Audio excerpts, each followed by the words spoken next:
Welcome to the lecture on Chapter 2, Fluid Statics. In this lecture, we will be looking at different sections 2.1 to 2.8 from the book, and we begin our discussion by talking about what is meant by the word pressure or pressure at a point. Now, it's easier to understand what is pressure or how to define pressure at a point if we start our discussion by thinking about what constitutes a fluid. A fluid is a collection of molecules that are moving and colliding with each other and with the walls of the container that is used to store them or used to contain them. So we think of let's say a fluid like air, which is composed of gas molecules that are bouncing around and so on. Okay. Now, if you think about this in a very, very abstract way, here is your fluid with all these molecules that are floating around. Think of an imaginary plane that's at an arbitrary orientation. Here is an imaginary plane. And if you think of the molecules, they cross this plane with some random velocity. We don't know what their velocity is. As we talked in the first chapter, it's usually random.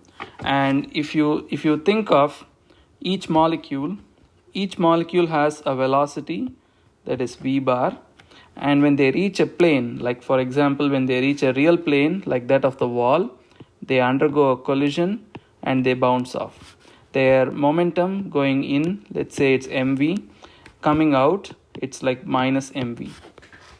So they undergo a momentum change. Momentum is mass times velocity, and they undergo a momentum change delta p when they collide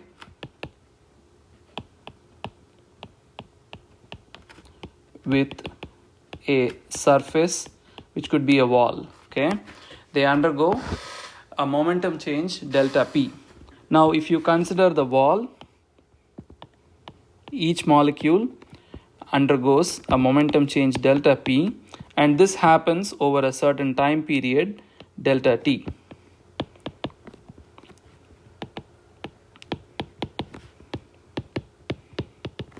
So the momentum change is delta p, p2 minus p1,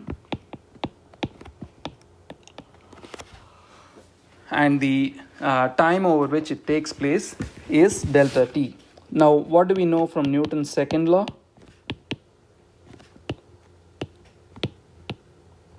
We do know that the force acting on an object is the rate of change of momentum. Okay. Now, what do we see here is the gas molecule, by virtue of colliding with the wall, delivers a teeny tiny amount of momentum to the wall, or applies a very small force on the wall. So F bar is the minuscule amount of force, or simply minuscule force,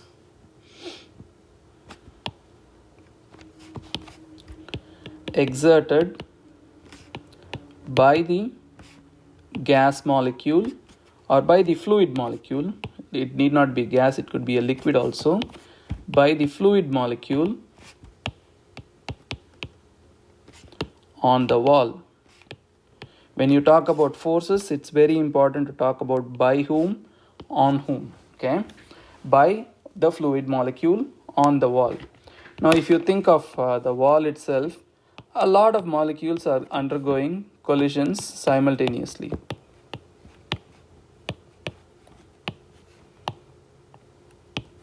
Okay, a lot of molecules that make up the fluid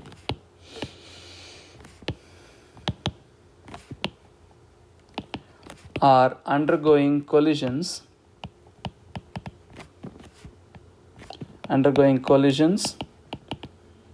with the wall.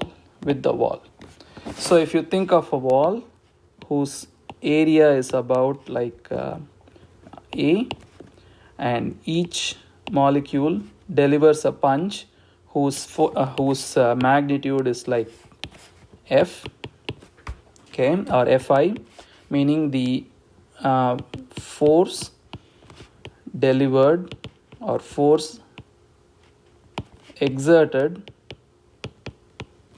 by molecule I on the wall.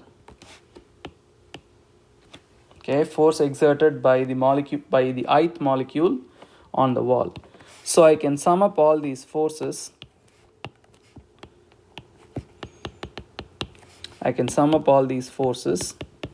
Okay, and then I can give a common symbol, like let's say F total. That is, F total is the total force exerted by the gas molecules, by the fluid molecules on the wall.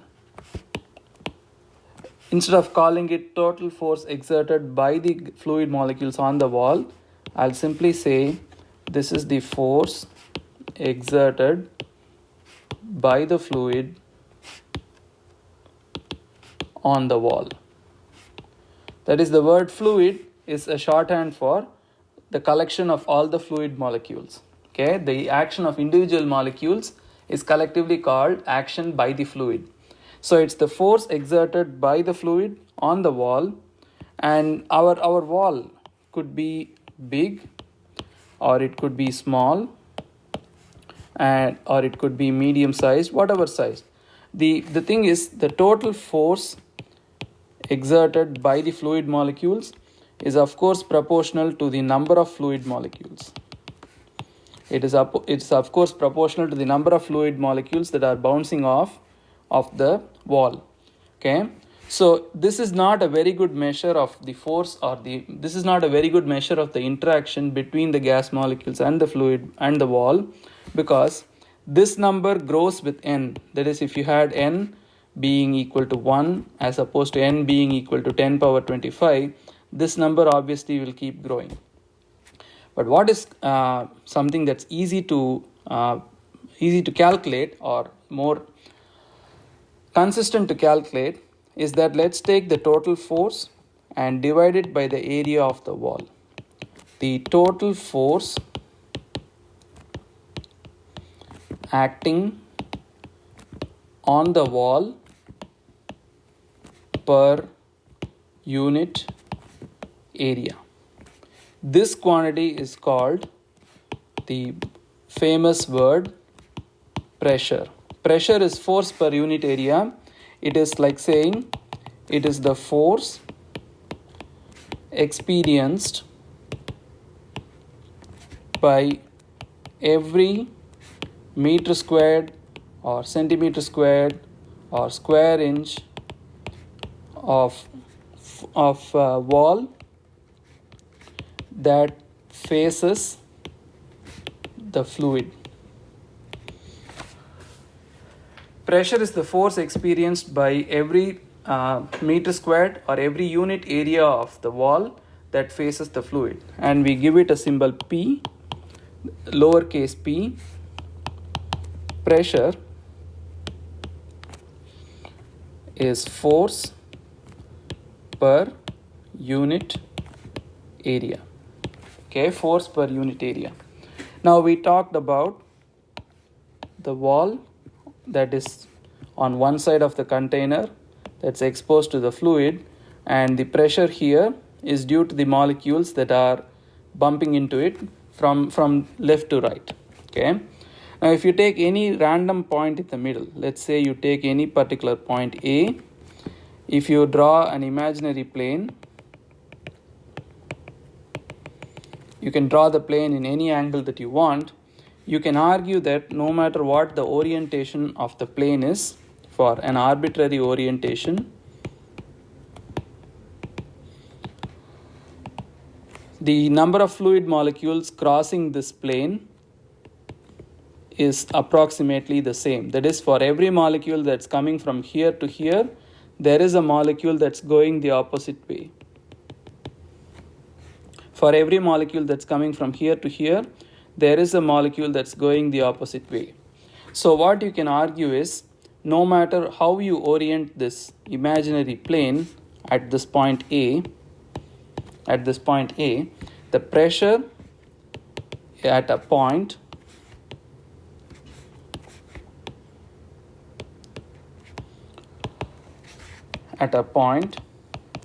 is independent of orientation and direction. The pressure at a point is a very important statement. The pressure at a point is independent of orientation and direction. And what that implies is, if you have a fluid, it could be moving it at rest or in motion. If you consider an arbitrary point, the pressure at point A is a single number, or in other words, it's a scalar that has no directional preference, or it's the same in every direction. It has no orientational preference, or it's the same in every orientation, or in other words, it's not a vector or a tensor. Okay, it's not a vector or a tensor. Tensor is a higher order quantity like vectors, which we'll discuss about in later courses. So for now, don't worry about it. So pressure at a point is a scalar. Okay, that's what you need to take away.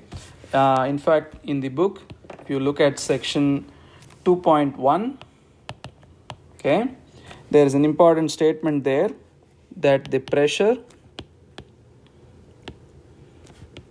at a point in a fluid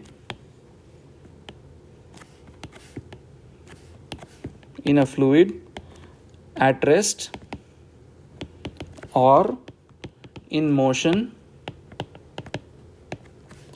is independent of direction as long as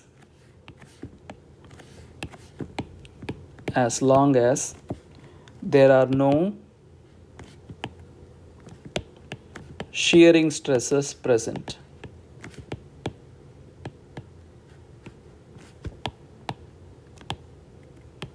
Okay, it's an important statement, and you can also see Px equals Py equals Pz equals P, or in other words, there is no reason to use different components.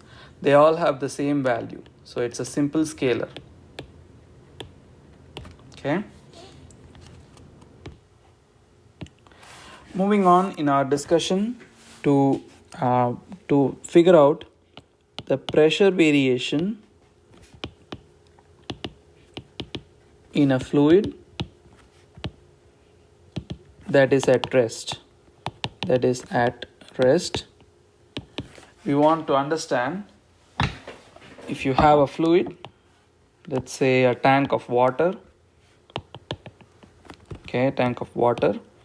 and let's assume this tank is h equals 0 to about 10 meters tall, and on the top side here you have the atmosphere, so you have atmospheric pressure here.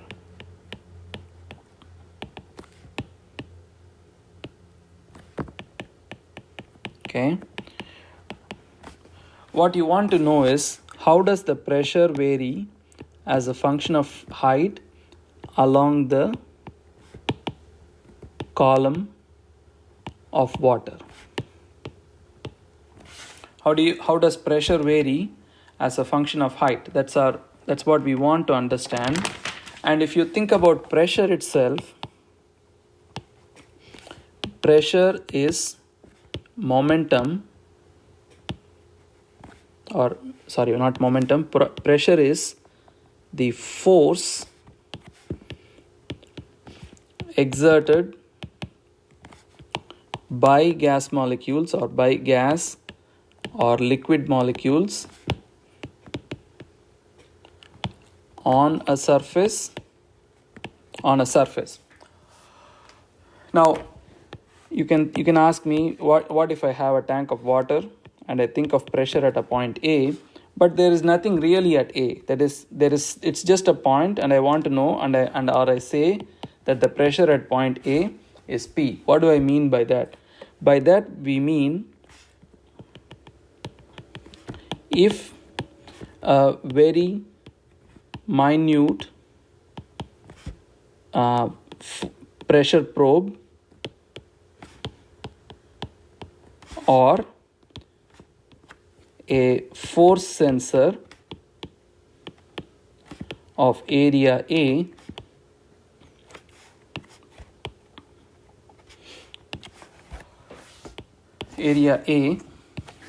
were placed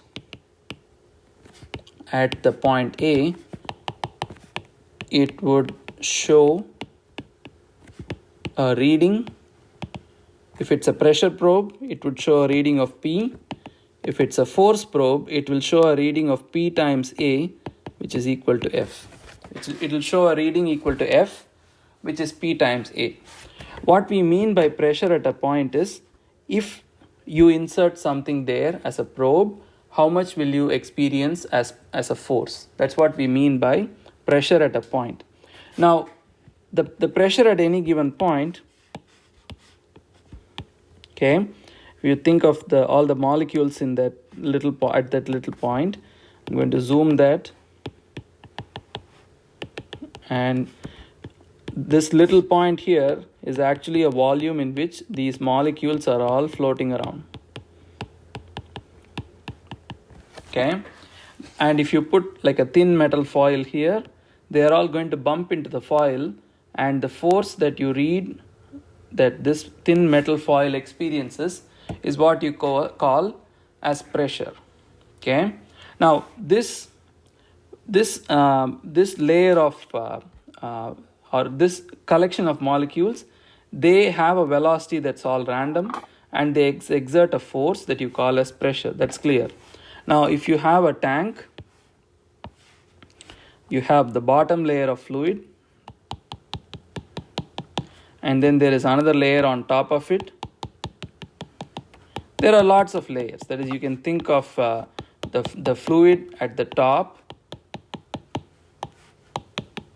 Okay, the fluid at the top, it's subjected to atmospheric pressure. That is, the molecules that make up air, like nitrogen, oxygen, etc., they are bumping into this layer, and it exerts a pressure. We'll call that atmospheric pressure. This layer of fluid here, this exerts its weight on the following layer, which exerts its weight, or this layer here experiences the weight of everything that's above it, which is true of every layer. That is, if you think of the bottom layer, it experiences the weight of everything that is above it plus the atmospheric pressure. So the fluid here at the bottom layer experiences the pressure exerted by the atmosphere and the layers, or not, I shouldn't say layers, and the fluid above it. So its weight is bearing down on this fluid. That's what we are trying to say. So what you would expect is the pressure increases as you go down. Pressure increases as you go down, and the pressure decreases as you come up. Pressure changes with height. It is higher at the bottom and lesser at the top. This is something you can easily relate to.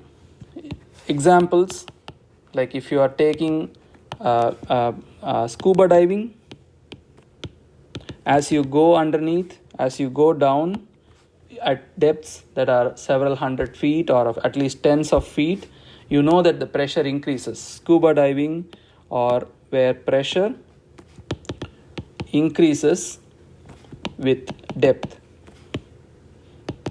The opposite is also true when you go skydiving. When you go up in altitude, pressure decreases with altitude. So if you are standing on a beach at sea level,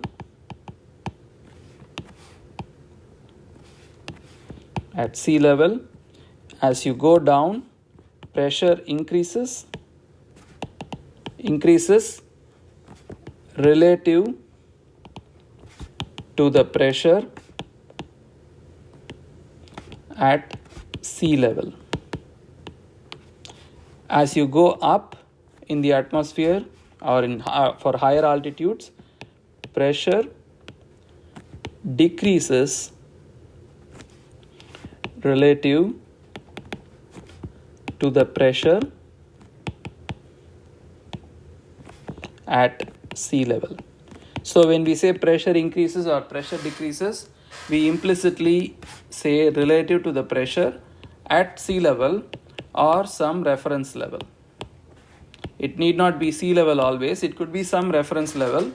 Just that as you go down, pressure increases, as you go up, pressure decreases. So this is something that's going to come back again and again throughout this class.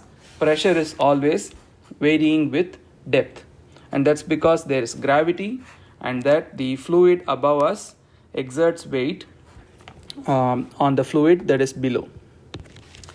The derivation for the variation of pressure as a function of height is something you can find in the textbook in sections 2.2 and 2.3. I'm not going to repeat the derivation. It's just merely enough if we understand that if you take a fluid at rest, and assuming that gravity acts along the negative z direction, so if you have your x, y, and z, and gravity is acting along the negative z direction, you can write down the variation of pressure along the x direction at any particular point. The variation of pressure along the x direction, the variation of pressure along the y direction is 0. That is, pressure is the same at the same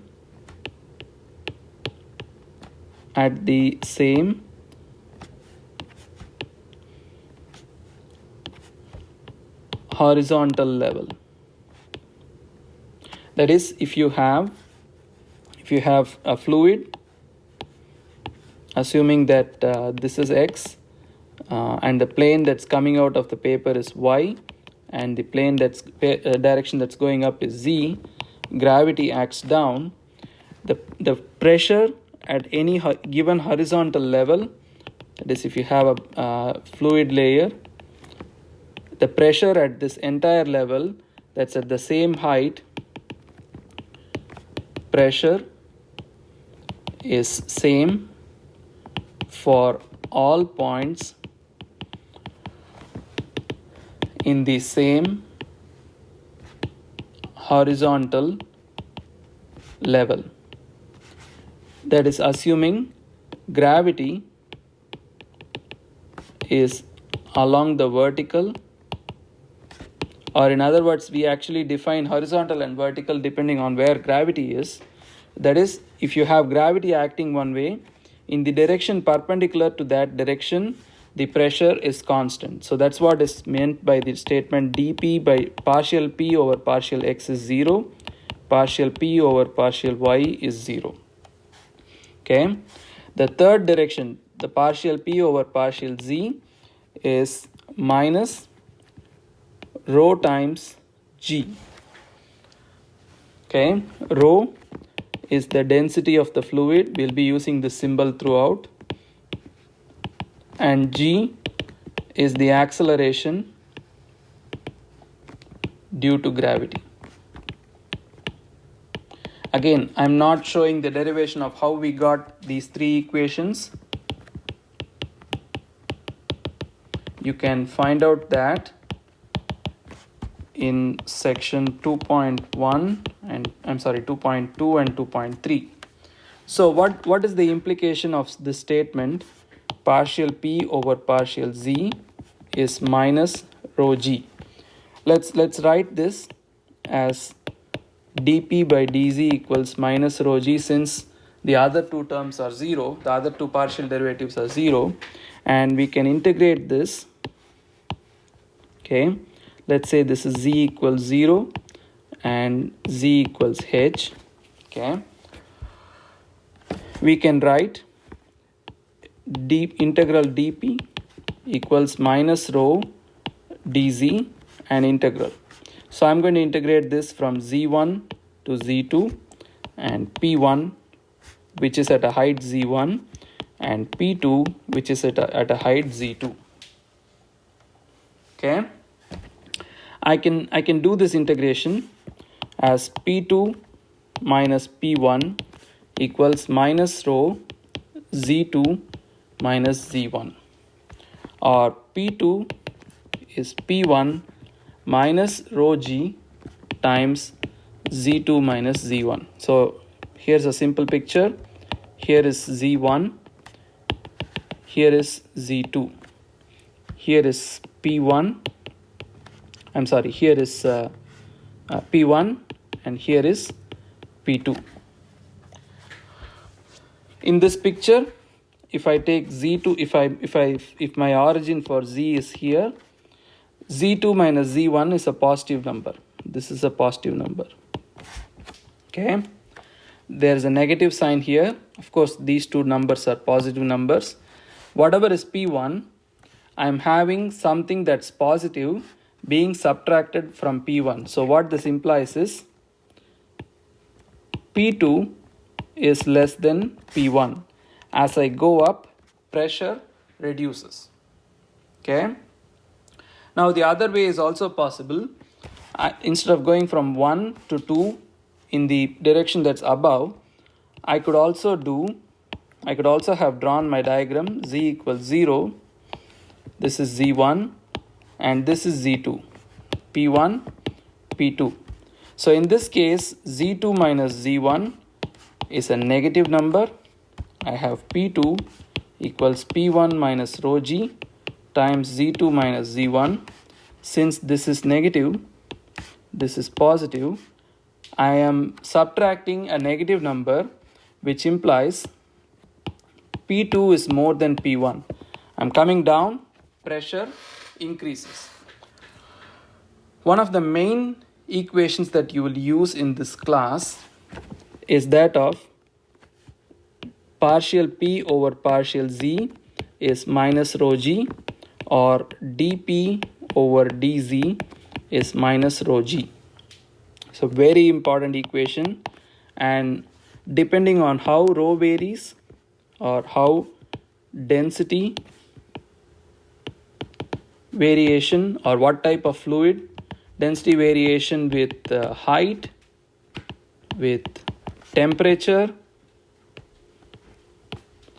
and kind of fluid, we will have different types of pressure variation, and ultimately the goal is to produce an expression for the variation of pressure with height by integrating this equation suitably. Okay, and for simple scenarios, we can derive equations for pressure difference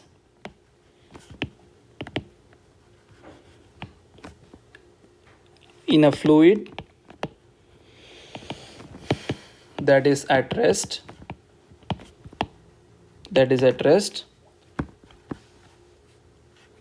for developing pressure measurement techniques. So we are going to see all that. The main equation that you should master is that the pressure changes with height at the rate of minus rho g. Okay, that's something to keep in mind. So considering some examples or applications of how to use this equation, let's start with an incompressible fluid. So we're starting with an incompressible fluid, which is another way of saying we have a fluid in our hands whose density is a constant. Like for example, the density of water is 1000 kilograms per meter cube, or the density of a certain oil is 800 kilograms per meter cube, or the density of mercury is 13,600 kilograms per meter cube. And for very low speeds, the air can be considered as an incompressible fluid with a density that's roughly 1.2 kilograms per meter cube. So it is one of these fluids or some other fluid whose density is a constant. That's what we want. So we are talking about a fluid. Let's say we're talking about a tank of water, which is at a height of h. Okay, and we want to know what is the variation of pressure as a function of height along the tank, where this is z equals 0 and this level is z equals h, and on top of it you have the atmosphere. Okay, so that is the pressure at the top level is equal to atmospheric pressure. So firstly, if you are talking about any two planes that are in between, say for example z1 and z2, you have dp over dz equals minus rho times g. So if you separate the variables and integrate, the integral of dp from level 1 to level 2 is equal to minus rho g, which are both constants, integral dz from z1 to z2. So you have p2 minus p1 equals minus rho times z2 minus z1. Okay, you can have a special case, like for example when z equals h, the pressure equals atmospheric pressure. Okay, that is because the fluid here is subjected to the atmosphere.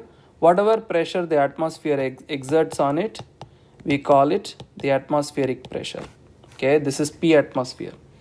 And if you think of any other value of z, the pressure is, let's say, the symbol P.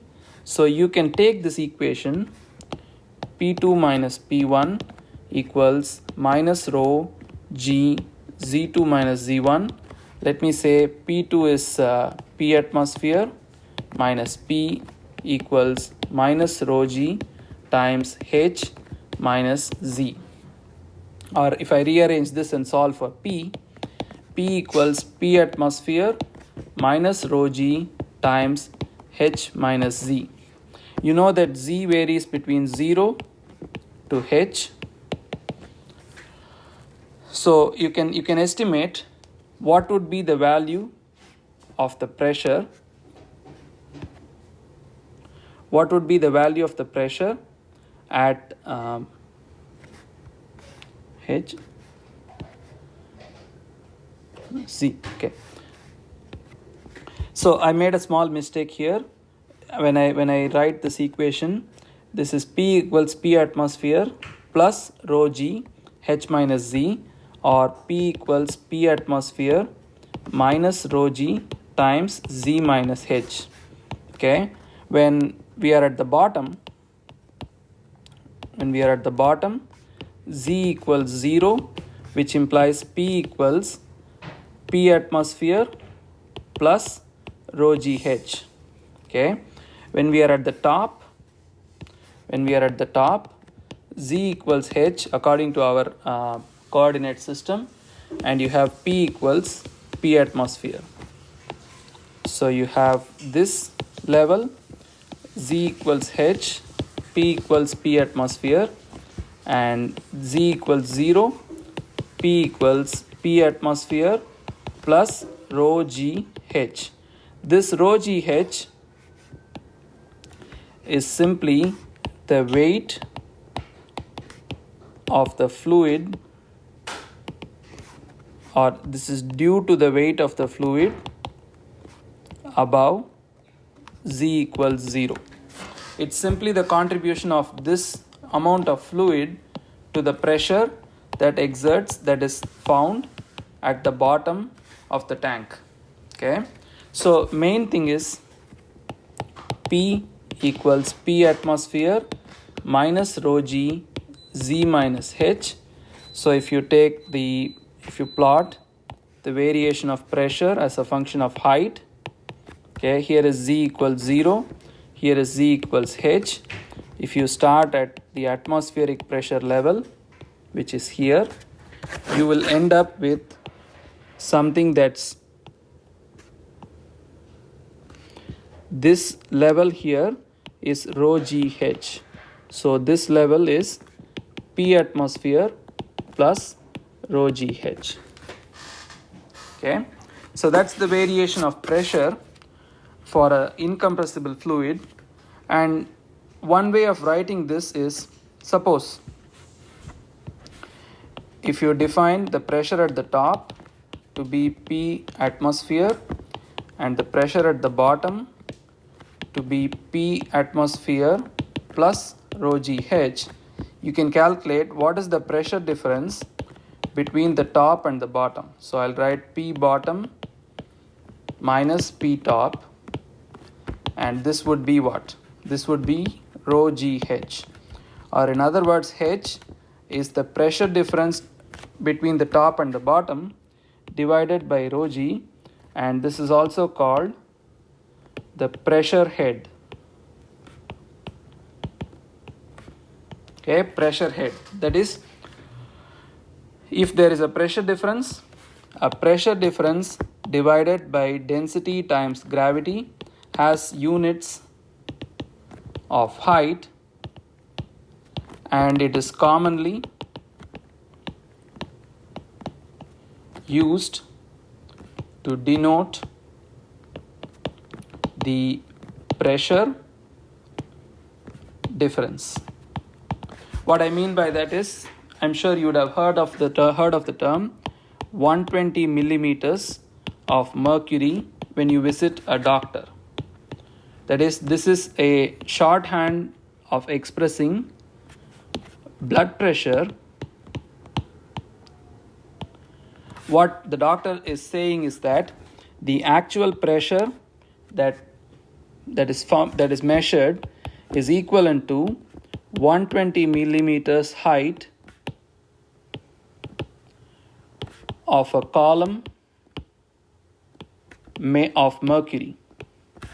So if you want to actually calculate the pressure in pascals, that would be density of mercury times gravity times 120 millimeters. So this would be 13,600 kilograms per meter cube and approximately 10 meter per second squared times 120 divided by 1000 meters. This would be the value of pressure in Pascal. This is equivalent to 120 millimeters of mercury. So in fluid mechanics or fluid statics, it is very common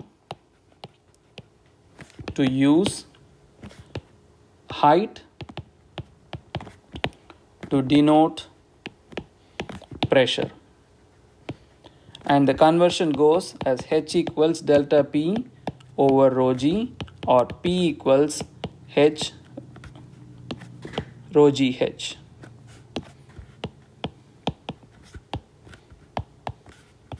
Again, another thing that we derived from this starting point. Partial P over partial Z is minus rho G, and this is true for a incompressible fluid.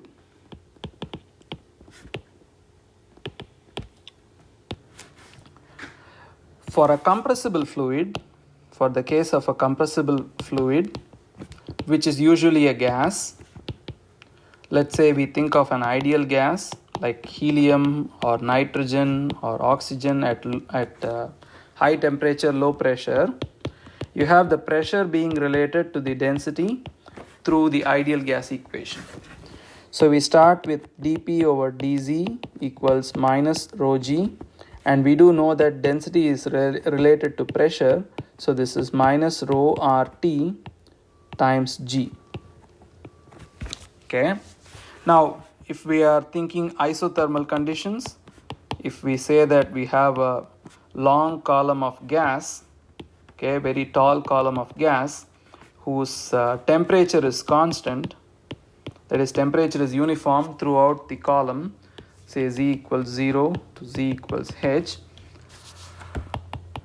we can say temperature doesn't change with height, and somehow if you are able to maintain that, we can write dP over dZ is minus P.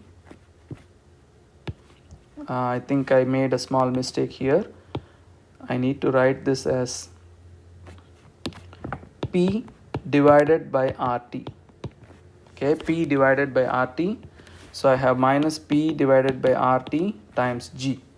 So I have here dP over P equals minus G over RT times dZ.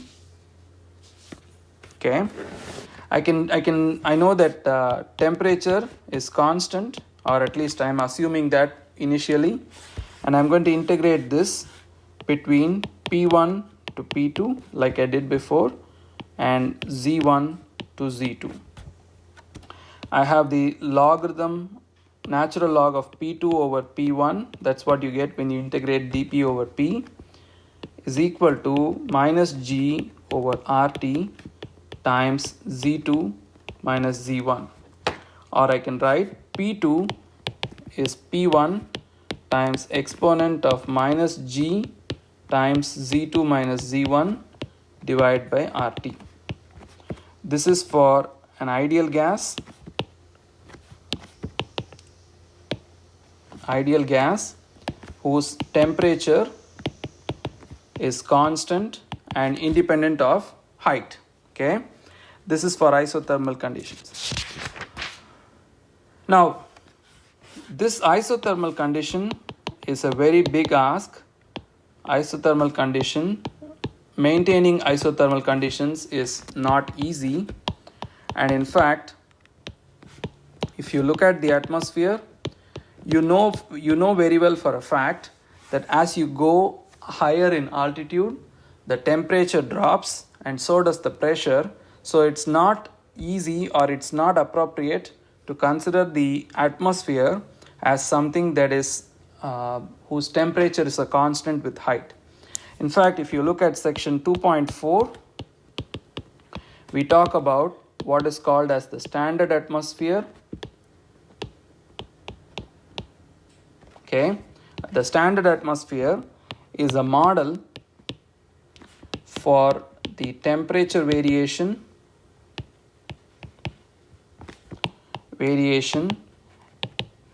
in the atmosphere,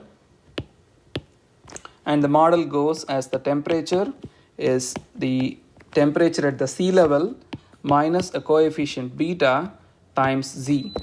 The temperature at the sea level is usually taken to be the local temperature, as well as the coefficient beta is called the lapse rate it is about 0.00650 Kelvin per meter.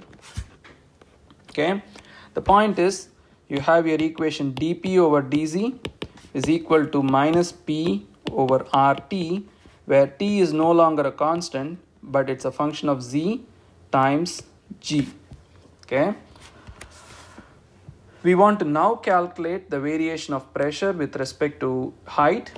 So you can write dP over P is minus R G divided by temperature, that is now Ta minus beta Z times dZ.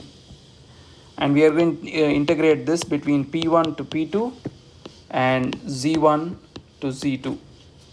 So what are you going to get? You're going to get natural log of P2 minus P2 over P1 is equal to minus Rg natural log of Ta minus beta Z divided by minus beta. So you have Rg divided by beta natural log of Ta minus beta Z. So if I rearrange this, I have an equation that looks like P equals Pa times 1 minus beta Z divided by Ta times G over R beta. I think as usual I wrote the R in the numerator, whereas it should have been in the denominator. I apologize for that.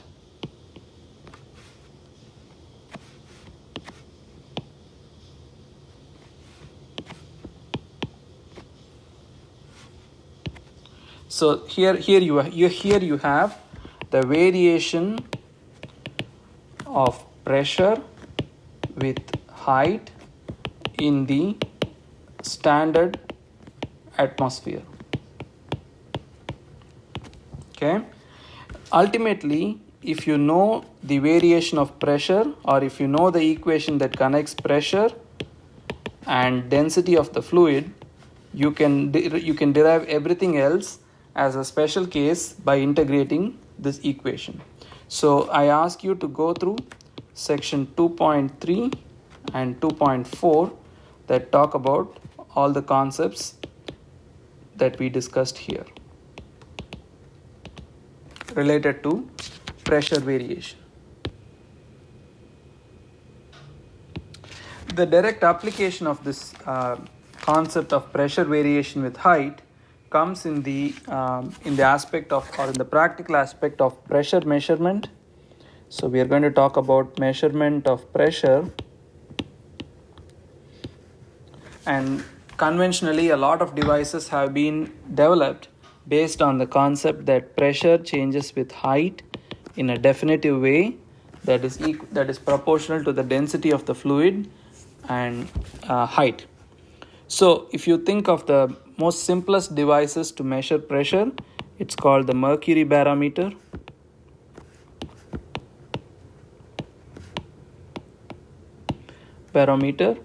It's a device that looks something like this. You have a tub that is filled with mercury and an inverted tube.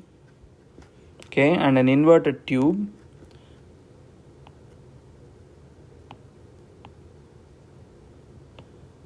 Okay, it's an inverted tube and the tub is filled with mercury. So what happens is, because the atmosphere exerts pressure here, it squeezes the mercury to go up and rise to a certain level. Okay, all this liquid is all mercury. Okay, and this top here is evacuated so that the pressure here is 0, and you will have some amount of mercury vapor, but we assume the amount of vapor is very less, so that the vapor pressure of mercury can be approximately taken to be 0 here. The height to which the mercury rises, H, is directly due to the action of the atmosphere on the mercury liquid, and you can write the equation for pressure at this point here. So if you consider this particular point, you can write down what should be the pressure of mercury or pressure at that point due to the mercury and due to the atmosphere. So this point here, if you write down the pressure at point A, the pressure at point A is same as the pressure at every other point on the same horizontal level. So I'll write that out. Pressure at point A is same as the pressure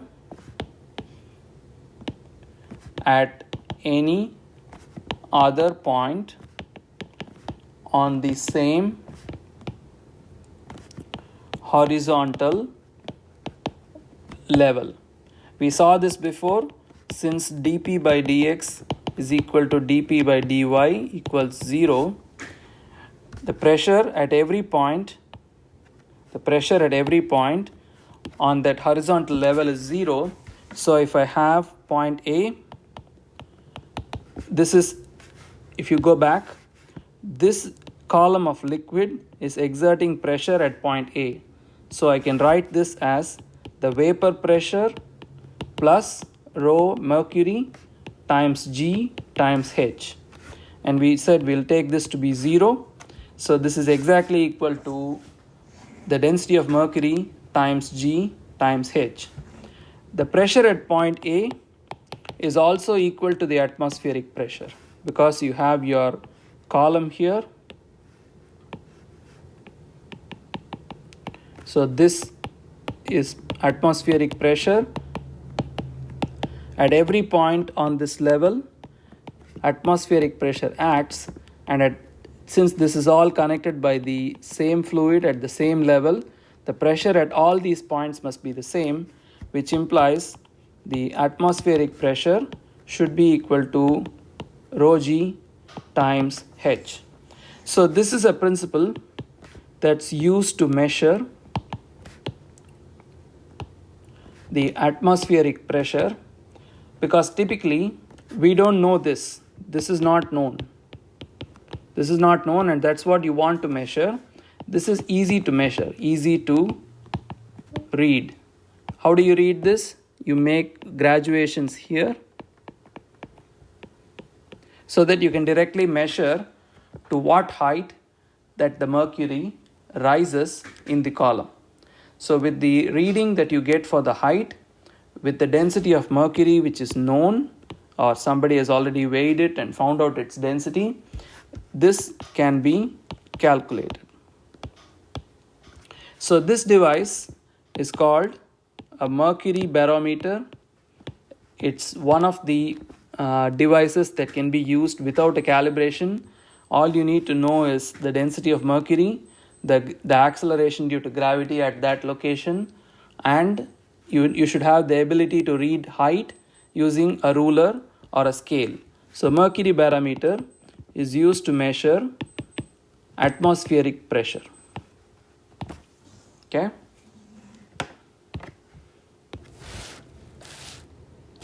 One of the most common pressure measurement techniques or devices that use the principle of pressure variation is that of manometers. So manometry is the art of pressure measurement, and this is done commonly with a variety of tubes that all have more or less the same working principle, which is that if you look at figure 2.9 in the book, you have a fluid, okay, which is, let's say, we consider a point A in that fluid, and we also connect it through a limb and expose it to the open atmosphere. So you have the fluid here. This is all connected, okay, and the atmosphere acts here. So you're going to have to determine, let me do this a little bit clearer here.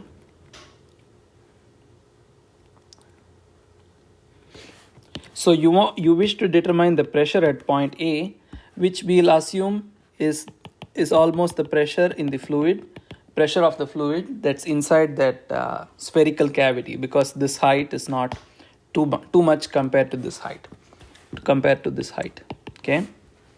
So if you think of point A, all the points that are at the same horizontal level, they are going to have the same pressure. Okay. So you can consider a point A dash here that is also at the same horizontal level.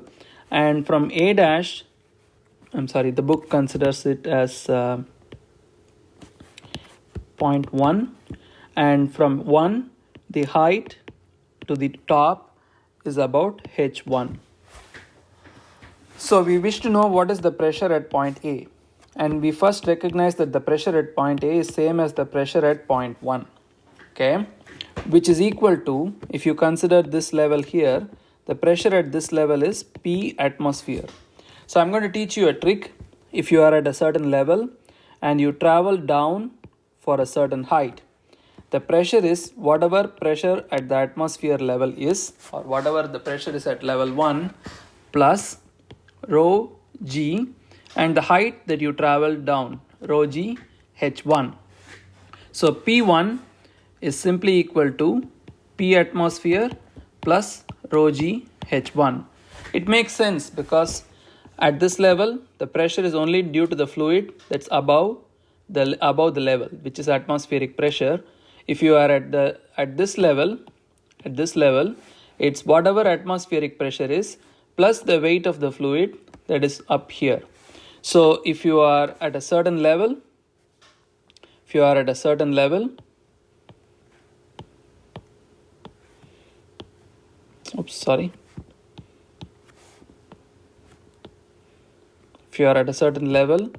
A, and this height of the column is h, okay, PA is simply equal to P atmosphere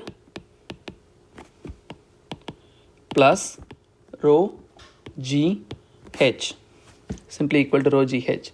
Now this is used as a technique to measure PA. If you know the atmospheric pressure at that location on that day, on that day, which you can get from the mercury barometer that I described in the previously. If you know the atmospheric pressure, height is something that you can easily measure, easier to measure. And if you know what fluid is this, you know its density. Okay, you can use this equation to calculate PA. Ultimately, the goal is to measure the pressure of the fluid that is in the bulb here, and you can do that by connecting it simply to the atmosphere and measuring to the height at which to which this fluid rises. And this is assuming the fluid is not volatile and is not a gas, which means it's a liquid. It's not a gas, meaning if you have two gases, what they'll simply do is they'll just simply mix. We don't want that. We want this fluid to be retaining its identity, so that you have a measurement of what the pressure is. Okay. You can turn this into a rule where, let's say you have a fluid.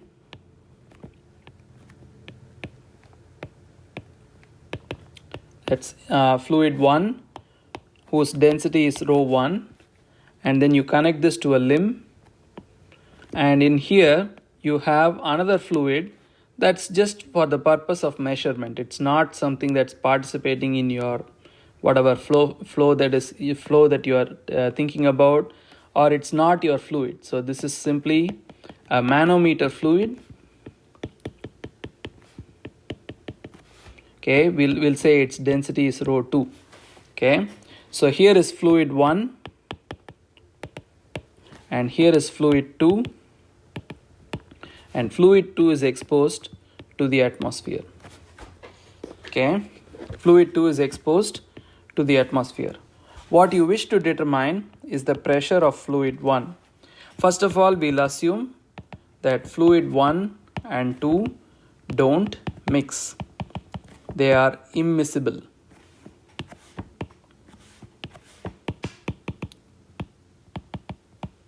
immiscible. Okay, they don't mix. And fluid 1, the height between this level and this level is, let's say, h1, and the height between this level and this level, it looks almost same in the way I drew it, but let's say it's like h2.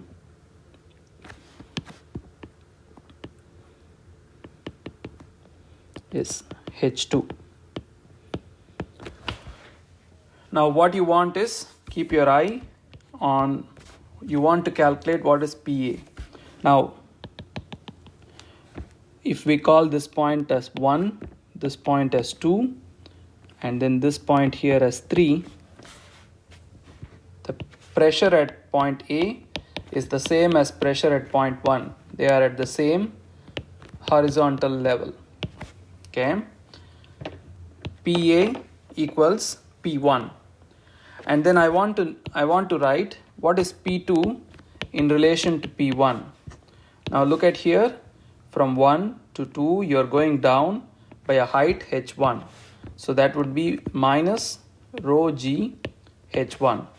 Okay, P2 is P1 minus rho g h1, going down by h1, hence pressure, you're going down by h1, so pressure increases. It's not minus, it's plus, hence pressure increases. So P2 is P1 plus rho g h1. The weight of the fluid that's between 1 and 2, it exerts extra pressure at 2. That's what is this additional term here. Now, if you consider points 2 and 3, they are at the same horizontal level and they are connected by the same fluid. So P3 equals P2 because same level and connected by the same fluid. Okay, P3 equals P2. So I'm going to write P3 is P1 plus rho g h1, which is same as writing PA plus rho g h1. That is P3. Okay. Now, let's go back and see. You have here from 3, if you travel up by a distance h2, you reach the atmosphere. That is, if you take this atmospheric pressure, this is P3 minus rho g h2, rho 2 times gh2, rho 2 times gh2. So rho 2 is the density of the second fluid, rho 1 is the density of the first fluid. So I'm going to replace everything with whatever I know from before, rho 1 gh1 minus rho 2 gh2. Okay, this is P atmosphere. I'll assume that as atmospheric pressure is known. It's known somehow, and this is what I wish to determine. Okay.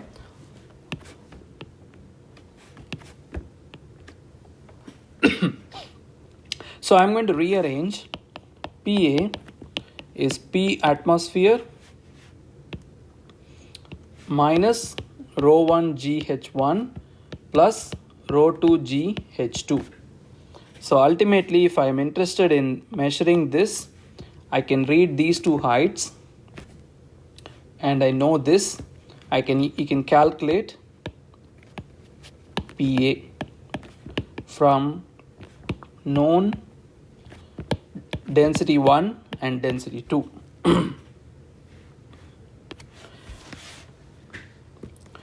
This type of a device is called a manometer, and we'll do a lot more of numerical examples on this during lecture. But what you want to know is, going down along a fluid, pressure increases by density of the fluid times G times the height you drop. Going up decreases the pressure proportional to the, equal to the density of the fluid times G times H. So you just need to remember this rule in order to solve problems on this topic.